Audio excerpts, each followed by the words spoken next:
말씀은 사무엘상 13장 말씀입니다. 사무엘상 13장 5절부터 15절 말씀을 저와 여러분이 한 절씩 교독하시도록 하겠습니다. 사무엘상 13장 5절부터 15절입니다. 제 성경은 구약 427쪽에 있습니다.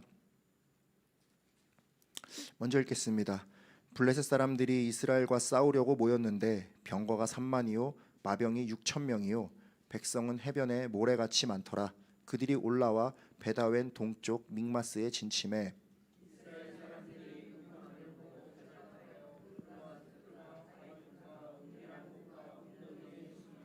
어떤 히브리 사람들은 요단을 건너 갓과 길르앗 땅으로 가되 사울은 아직 길갈에 있고 그를 따른 모든 백성은 떨더라.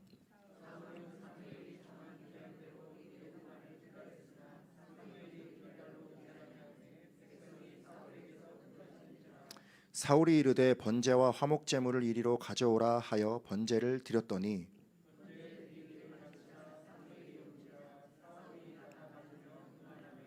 사무엘이 이르되 왕이 행하신 것이 무엇이냐 하니 사울이 이르되 백성은 내게서 흩어지고 당신은 정한 날 안에 오지 아니하고 블레셋 사람은 믹마스에 모였음을 내가 보았으므로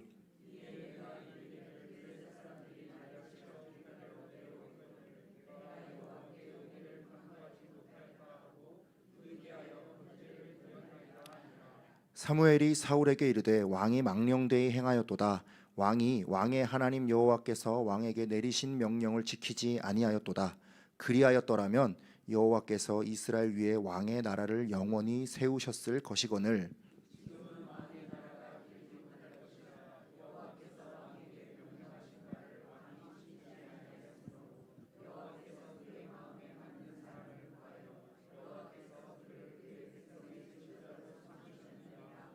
함께 읽겠습니다. 사무엘이 일어나 길갈에서 떠나 베냐민 기브아로 올라가니라.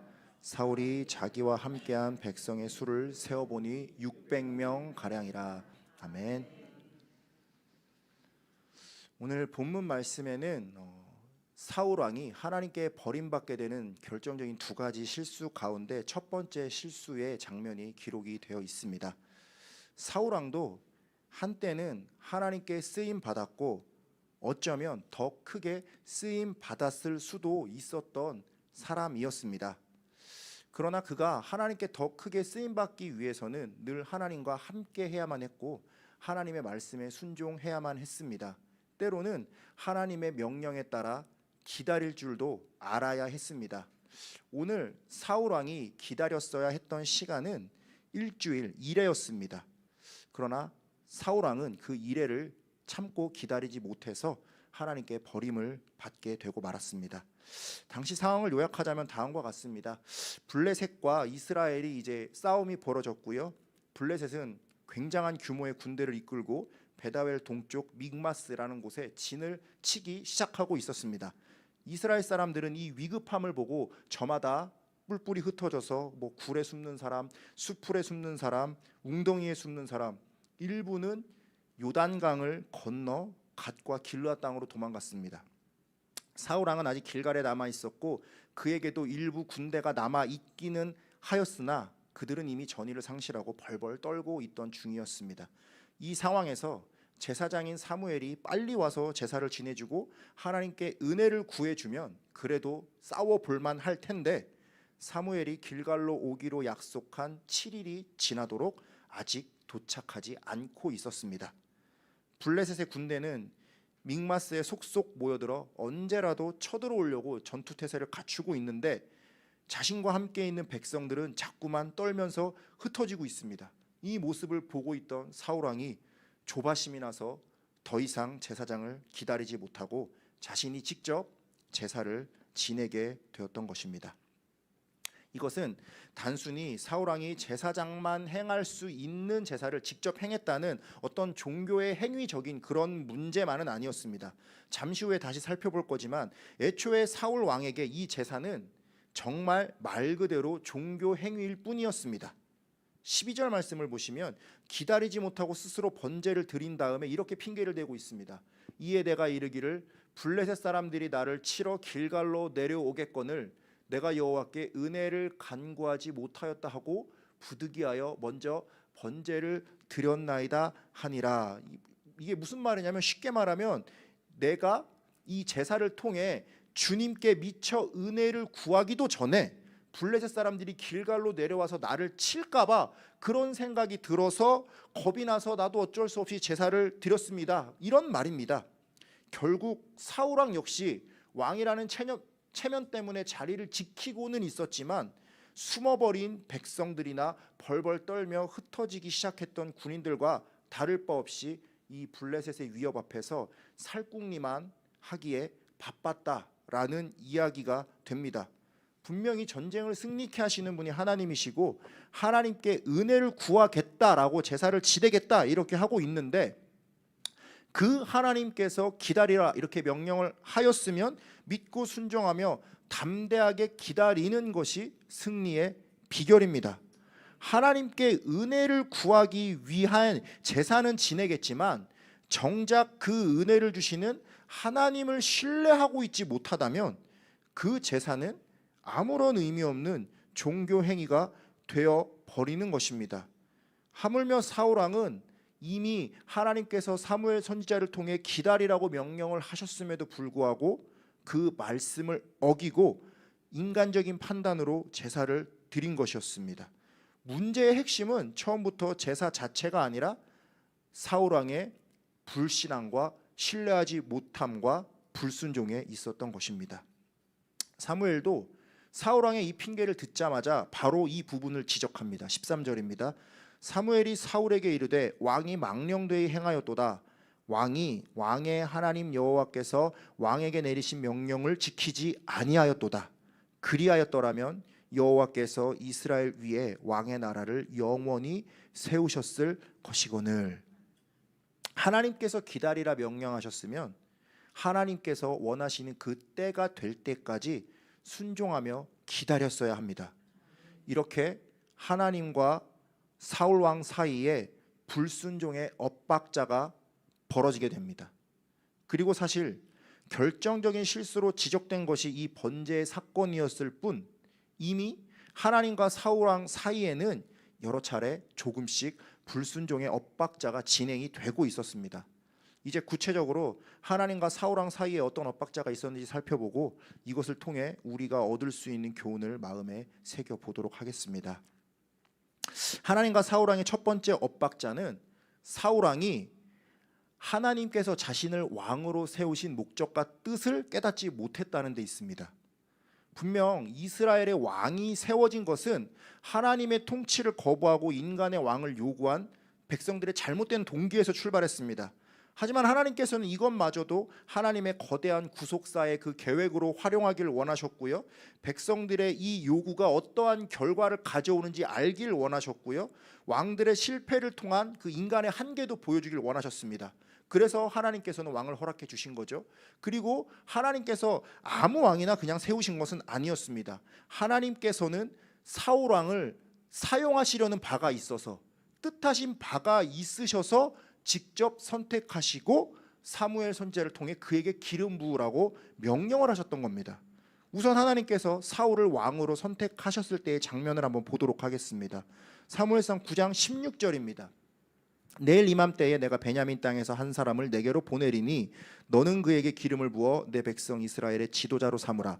그가 내 백성을 블레셋 사람들의 손에서 구원하리라. 내 백성의 부르짖음이 내게 상달되었으므로 내가 그들을 돌보았노라 하셨더니, 이게 하나님께서 처음 사울을 왕으로 세우실 때의 계획이었습니다. 사울을 통해 이스라엘 백성을 블레셋 사람들의 손에서 구원하시려는 계획이 있으셨습니다. 그런데 지금 사울은 이 하나님의 계획과는 조금 다른 길을 가고 있었습니다. 오늘 본문 말씀이 13장으로 돌아와서 1절과 2절 말씀을 한번 보도록 하겠습니다. 사울이 왕이 될 때에 40세라 그가 이스라엘을 다스린 지 2년에 이스라엘 사람 3,000명을 택하여 그 중에서 2,000명은 자기와 함께 믹마스와 베델 산에 있게 하고 1,000명은 요나단과 함께 베냐민 기브아에 있게 하고 남은 백성은 각기 장막으로 보내니라. 자, 지금 블레셋이 쳐들어와서 위기가 발생했는데 사실 따지고 보면 이 위기는 사울왕 자신이 자초한 위기였습니다. 사울왕이 왕위에 오른 지 2년이 되었을 때 무슨 이유인지 군사를 3,000명만 제외하고 모두 해산시켜 버렸습니다. 아직 왕이 된 지 2년밖에 안 되었고요. 하나님께서 그에게 맡기신 블레셋으로부터의 구원을 이루려면 블레셋과 싸워야 할 텐데 블레셋과의 싸움은 시작조차 하지 않았습니다. 하나님의 뜻대로 왕으로 세워졌고요. 그리고 이제 자신에게 맡겨주신 그 임무를 수행하려면 이 군대는, 특별히 잘 훈련된 군대는 꼭 필요합니다. 그런데 자신이 먼저 자신의 손으로 그 군대를 해산시켜 버린 것이었습니다. 아마 사울왕은 블레셋과 전쟁할 생각이 없었는지도 모르겠습니다. 그것이 어떠한 전쟁에 대한 막연한 두려움 때문인지 아니면 내 왕권만 지키면 다른 일은 어찌 되어도 상관없다는 태도 때문인지는 알 수 없지만 사울이 왕이 된 지 2년 만에 자신을 왕으로 세우신 하나님의 뜻과는 전혀 반대되는 엉뚱한 행동을 하고 있었던 것만은 분명합니다.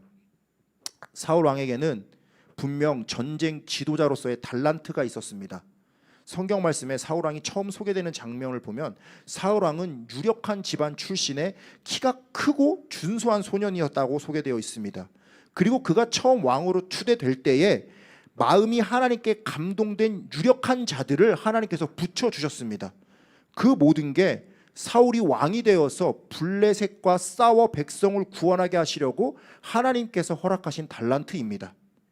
그러나 하나님의 뜻을 몰랐던 사울은 그 달란트를 가지고도, 군을 통솔할 그런 탁월한 능력을 가지고도 정작 필요할 때에는 그 능력을 발휘하지 못하고 엉뚱한 행동을 했고요. 말년에는 다윗을 질투하여서 그를 죽이려고 쫓아다니는 데만 그 모든 달란트를 허비했던 것입니다. 하나님께서는 우리 각 사람에게도 모두에게 각각 기대하시는 바가 있으십니다. 우리 모두에게 하나님께서 각자 맡기신 사명이 있습니다. 하나님께서 아무런 계획 없이 이 자리에 두시는 분은 단 한 분도 없습니다. 그런데 우리가 나를 향한 하나님의 뜻을 잘 깨닫지 못하거나 그분의 뜻에 대한 확신이 희미해질 때 우리는 나도 모르게 하나님의 뜻과는 엉뚱한 삶, 엇박자의 삶을 살게 될 수가 있습니다. 그렇기 때문에 우리는 항상 나를 향한 하나님의 뜻에 귀를 기울이는 습관을 가져야만 합니다. 하나님께서 나에게 맡기신 일이 무엇인지 그것을 늘 찾아야 하고 그것에 최선을 다하는 삶을 살아야 합니다.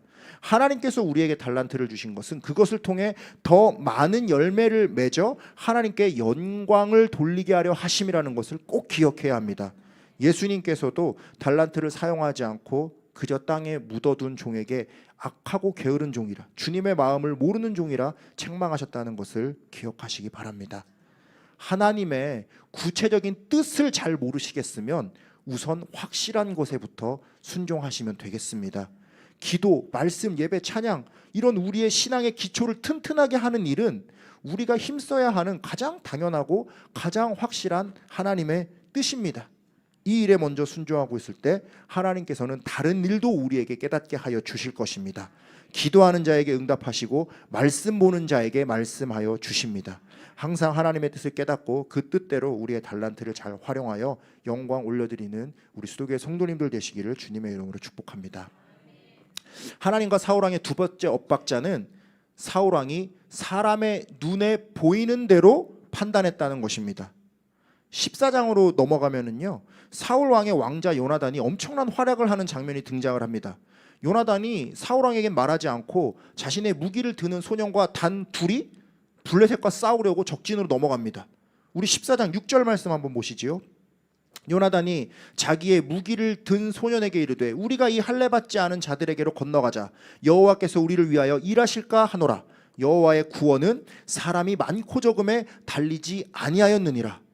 지금 이렇게 고백하고 적진으로 건너가려고 하는 요나단에게 두려움 같은 건 전혀 찾아볼 수 없습니다. 그의 신앙 고백은 굉장히 멋있습니다.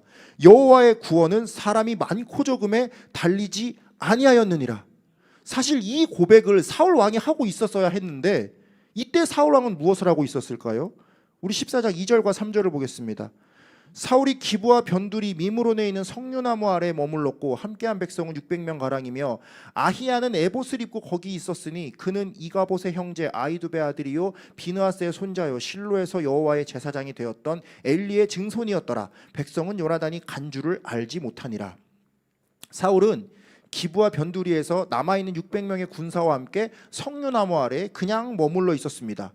아들은 목숨을 걸고 적진에 침투했는데 그가 적진에 갔다는 것조차 모르고 있습니다. 이미 조금 뭔가 엇박자이지요. 한 가지 우리가 조금 주목해봐야 할 것은요, 이 600명의 무리 중에 아히야라는 인물이 에봇을 입고 함께 있었다는 것입니다. 이 인물은 엘리 제사장의 후손이었다고 되어 있지요. 엘리의 집안에서 끊어지지 않고 남아있는 제사장의 핏줄이었을 것입니다. 이 제사장의 후손이 에봇을 입고 사울의 진영에 머물러 있었다는 것은 아마도 사울의 진영 안에서 제사장의 일을 하기 위해서였겠죠. 사울이 왜 아히야를 곁에 두고 있었을까요? 바로 얼마 전에 우리가 읽었던 본문 말씀에서 사무엘을 기다리지 못하고 자기가 제사를 지냈다가 호되게 질책을 받고 이제 사무엘은 떠나버렸죠. 이 떠나버린 사무엘을 대신해서 제사를 인도할 제사장이 필요했을 것입니다.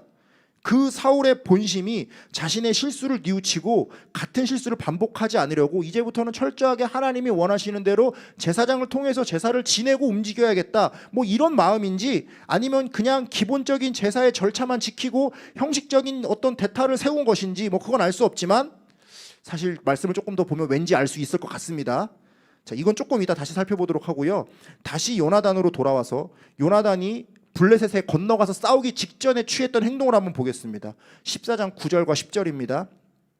그들이 만일 우리에게 이르기를 우리가 너희에게로 가기를 기다리라 하면 우리는 우리가 있는 곳에 가만히 서서 그들에게로 올라가지 말 것이요 그들이 만일 말하기를 우리에게로 올라오라 하면 우리가 올라갈 것은 여호와께서 그들을 우리 손에 넘기셨음이니 이것이 우리에게 표징이 되리라 하고, 요나단은 싸우기로 이미 마음먹고 자신감이 넘쳐서 적진까지 갔음에도 불구하고 싸우기 전 마지막으로 다시 한번 여호와의 뜻을 궁금해하고 여호와의 표징을 구합니다.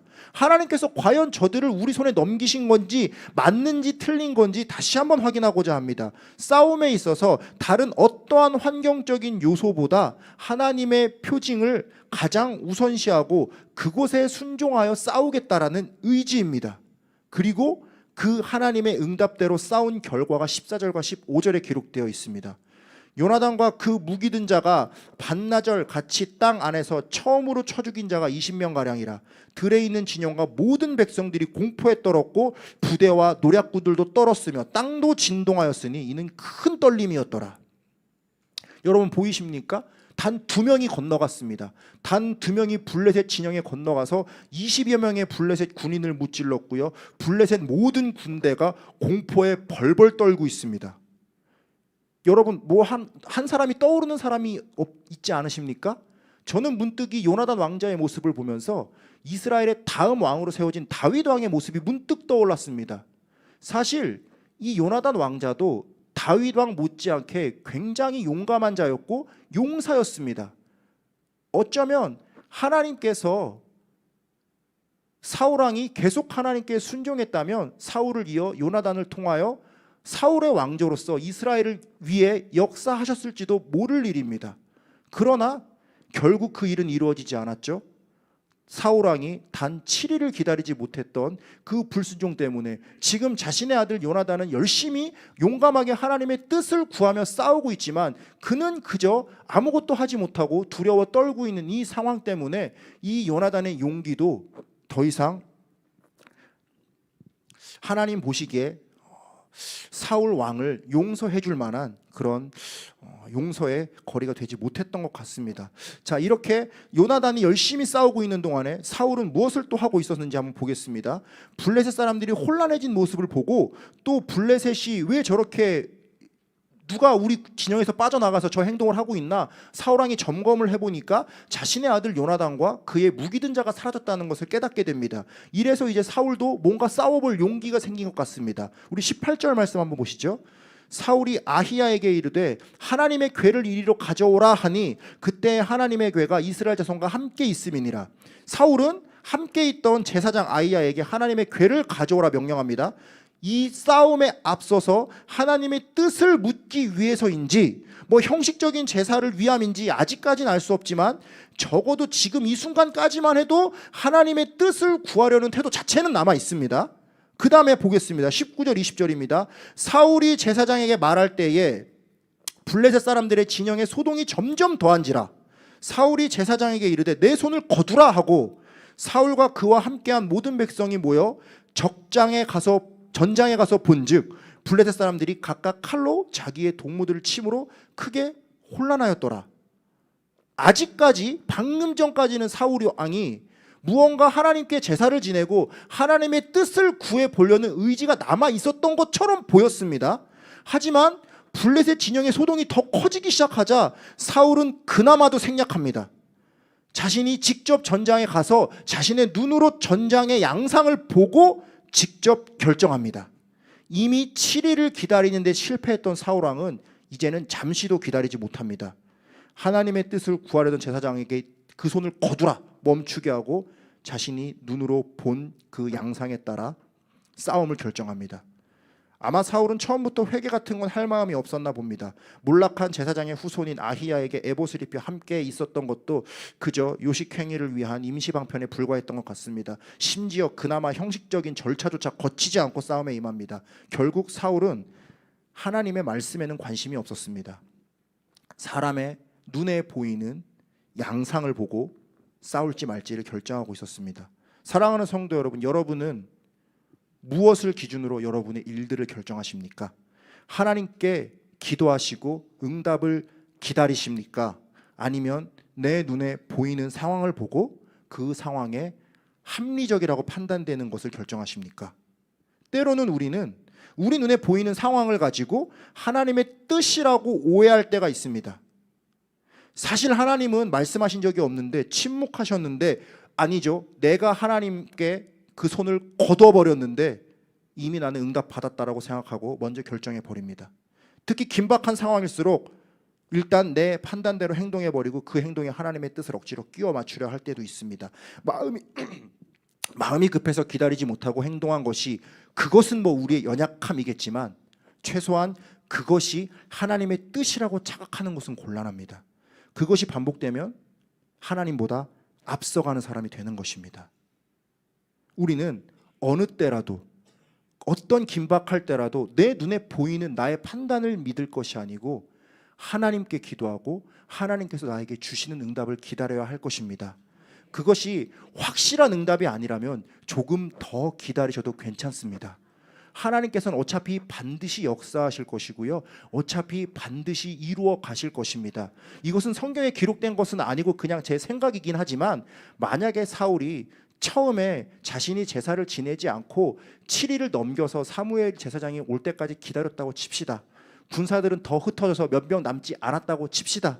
그렇다면 과연 하나님께서 그 몇 명 남지 않은 군사로 승리하지 못하셨을까요? 아닙니다. 기드온의 300용사를 가지고도 13만 5천 명을 이기신 하나님이십니다. 아마 더 적은 숫자가 남아 있었다 해도 사울 왕이 기다리기만 했다면 그것으로 하나님께서는 일하셨을 것입니다.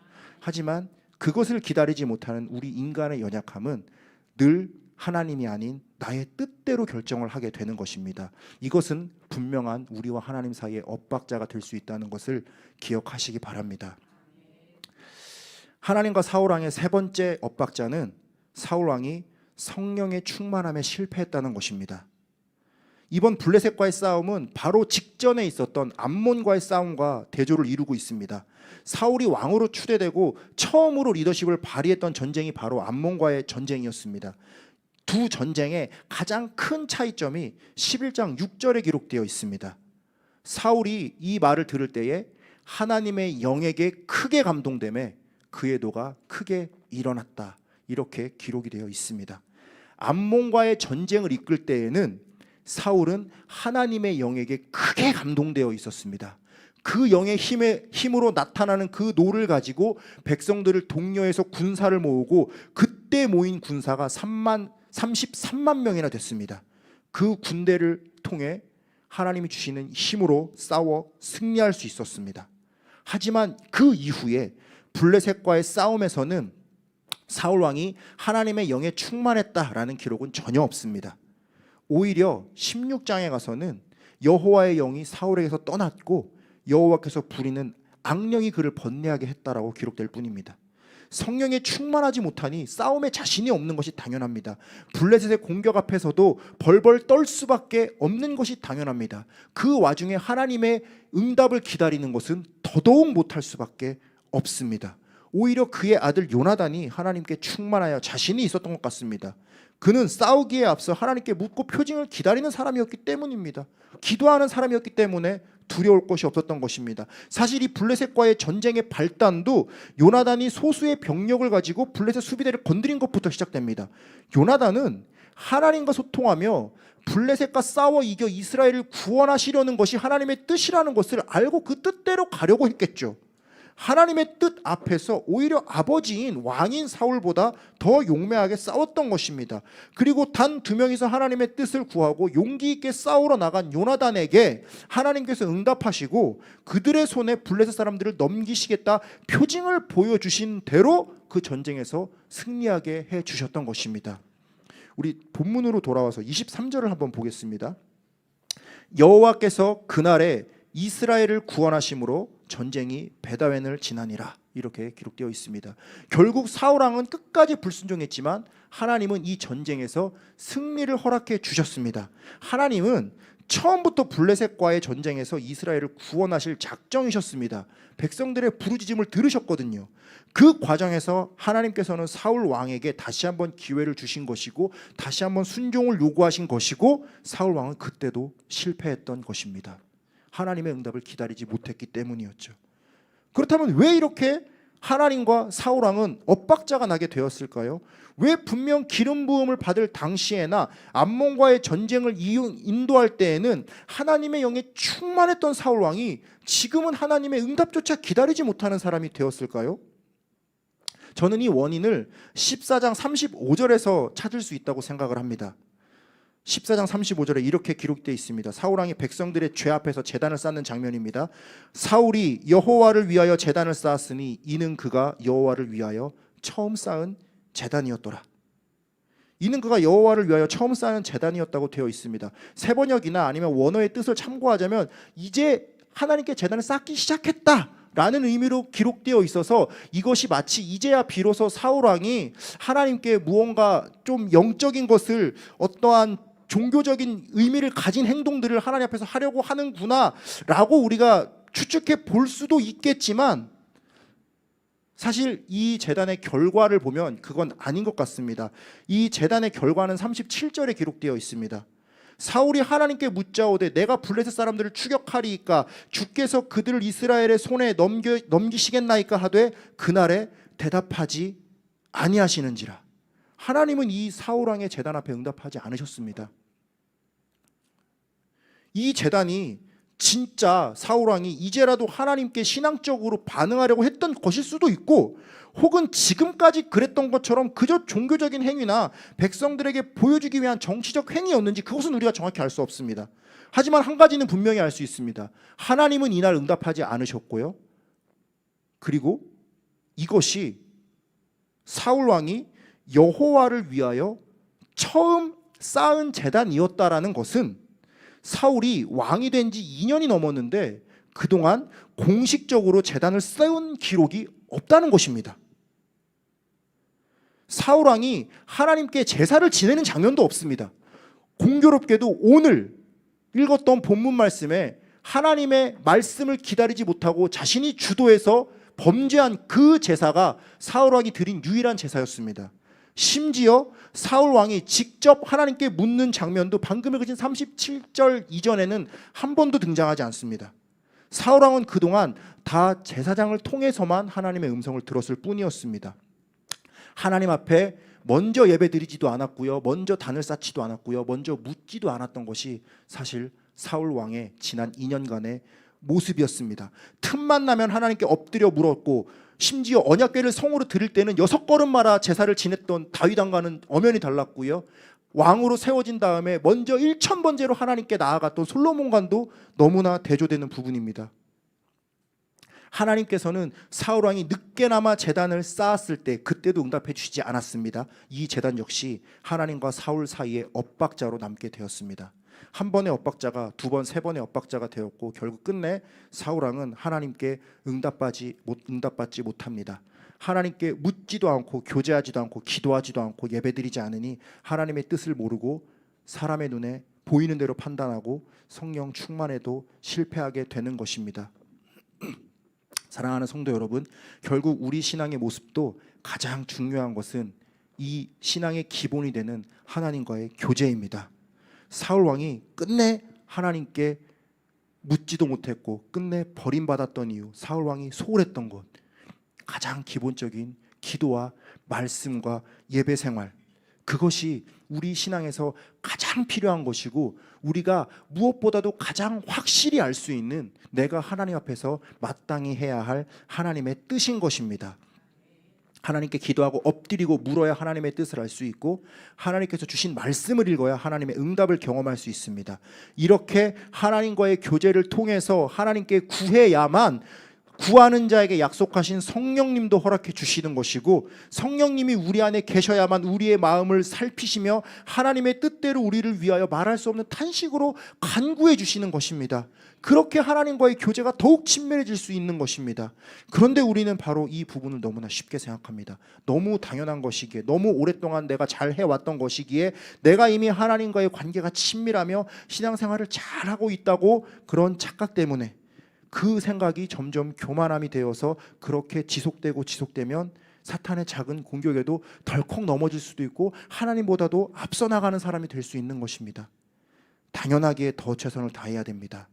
기본이기에 더 철저해야 됩니다. 작은 것 하나부터 하나님과 엇박자가 나지 않도록 진실하게 예배 드림으로 단을 쌓으시고 말씀과 기도와 찬양으로 하나님과 교제하시기에 힘쓰시기 바랍니다. 성령 충만하심으로 그분의 인도하심을 따라가시기 바랍니다. 내가 다 결정하고 내 마음대로 한 다음에 뒤늦게 하나님의 뜻에 끼워 맞추시려는 어리석은 생각은 내려놓고 우선 우리의 어려움을 하나님께 아뢰고 눈에 보이는 현상이 아닌 하나님의 응답을 기다리시기 바랍니다. 성령님께서 반드시 도우실 것인데 조금 더 기다린다고 해서 큰일 안 납니다. 오늘 이 말씀 기억하시면서 신앙의 기본을 통해 하나님과 교제에 힘쓰심으로 하나님의 뜻을 잘 알게 되시고 하나님의 응답을 기다릴 수 있게 되시고 늘 성령 충만함으로 승리하시는 수도교회 성도님들 되시기를 주님의 이름으로 축복드립니다. 우리 잠깐 같이 말씀을 가지고 기도하도록 하겠습니다. 오늘 우리에게 주신 말씀 가운데 우리가 참고 기다리며 하나님의 뜻을 구할 수 있기를, 그런 믿음의 사람 될 수 있기를 구하시기 바랍니다. 그리고 또한 무엇보다 성령 충만함을 하나님께서 허락해 주셔서 그 성령님을 경험함으로 성령님이 나를 도우신다는 그 믿음을 가지고 더욱더 충만한 삶을 살아갈 수 있게 되기를 기도하시기 바랍니다. 무엇보다 말씀과 기도와 찬양과 예배가 내 삶의 기본이 되어서 그 기본이 충실하여서 하나님과 교제함으로 하나님과 늘 동행하는 우리 수도교가 될 수 있도록 이것을 위하여 잠시 목소리 모아 기도하도록 하겠습니다. 은혜가 풍성하신 주님 참 감사를 드립니다. 오늘도 우리에게 말씀해 주시니 감사를 드립니다. 주님, 사울왕이 실패하였던 것은 먼저 예배에 실패하였기 때문이고 기도 생활에 실패하였기 때문이고 말씀 생활에 실패하였기 때문임을 우리가 깨닫게 하시니 감사를 드립니다. 주님, 우리가 먼저 그것에 충실하기 원합니다.